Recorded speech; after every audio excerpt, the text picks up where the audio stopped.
स्वागत है आप सभी का आपके अपने YouTube चैनल एजू रिलेशन जी के एग्जाम्स पर। दोस्तों, इस वीडियो के माध्यम से हम आपको पीएम आवास योजना के बारे में वह सारी जानकारी देना चाहते हैं जो आपको जानना बेहद जरूरी है, क्योंकि इस योजना का लाभ उठाकर देश के लाखों परिवारों ने अपने पक्के घर के सपने को साकार किया है। आपको बता दें कि इस योजना के तहत लोगों को पक्का मकान बनाने के लिए सरकार की तरफ से आर्थिक सहायता दी जाती है। अगर आपका भी पक्का मकान अभी तक नहीं बना है तो आप इस वीडियो को अंत तक जरूर देखें। सबसे पहले हम इस योजना के बारे में बात करते हैं। तो जैसा कि हम सब जानते हैं कि पीएम आवास योजना में शहरी और ग्रामीण लोगों को कई तरह के फायदे मिलते हैं। सामान्यतः ग्रामीण इलाकों में प्रधानमंत्री आवास हेतु पात्र परिवार को 3 किस्तों में 1,30,000 रुपए दिए जाते हैं। वहीं शहरी इलाकों में प्रधानमंत्री शहरी आवास हेतु 1,20,000 रुपए दिया जाता है। इस योजना की पात्रता के बारे में बात करें तो पीएम आवास योजना में अप्लाई करने से पहले आपको इसके लिए अपनी पात्रता चेक कर लेनी चाहिए, क्योंकि अगर आप इस योजना के तहत अपात्र पाए जाते हैं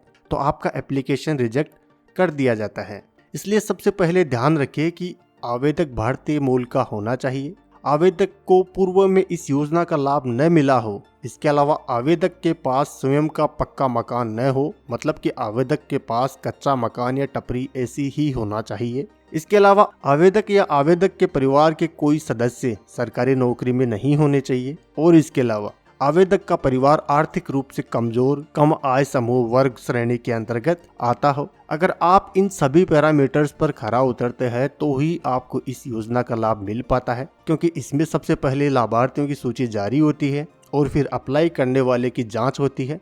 इसके बाद जब सब कुछ सही पाया जाता है तब उसके बाद ही घर बनाने के लिए आर्थिक सहायता दी जाती है। अब हम इस योजना के लिए जरूरी दस्तावेजों के बारे में बात करें तो इनमें आवेदक के पास अपना Aadhaar card, voter ID card, PAN card, जाति प्रमाण पत्र, आय प्रमाण पत्र, आयु प्रमाण पत्र, ration card, mobile number, bank खाता की डिटेल और पासपोर्ट साइज फोटो आदि होना जरूरी है। अब करते हैं इस योजना में कैसे अप्लाई करें इसके बारे में बात।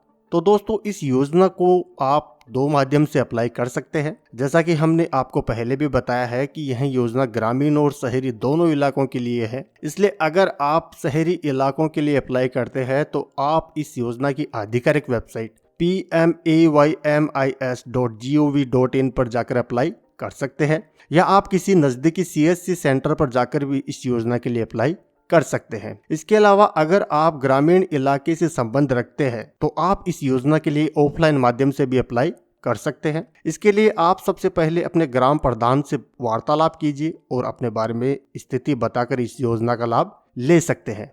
अब करते हैं दोस्तों आपसे एक अपील। एजू रिलेशन की आपसे यही अपील है कि अगर आप इस योजना के लिए पात्र है तो ही इस योजना के लिए आवेदन करें। इसके अलावा अगर आप इस योजना के लिए पात्र नहीं है फिर भी किसी जान पहचान वाले व्यक्ति को कह सुनकर इस योजना के लिए आवेदन करते हैं तो आप इस योजना के लिए अप्लाई ना करें, क्योंकि ऐसा करने पर आप उन लोगों को उनका हक नहीं मिलने दे रहे हैं जो इस योजना के लिए असली पात्र है। तो दोस्तों, आशा करते हैं कि आपको इस योजना के बारे में बताई गई हमारी ये जानकारी अच्छी लगी होगी। इसके अलावा और अधिक नई जानकारियों के लिए एजू रिलेशन के साथ जुड़े रहे और हमारी YouTube चैनल को सब्सक्राइब करना ना भूले। मिलते हैं आपसे अगले ऐसे ही एक और आपके हित के वीडियो के साथ।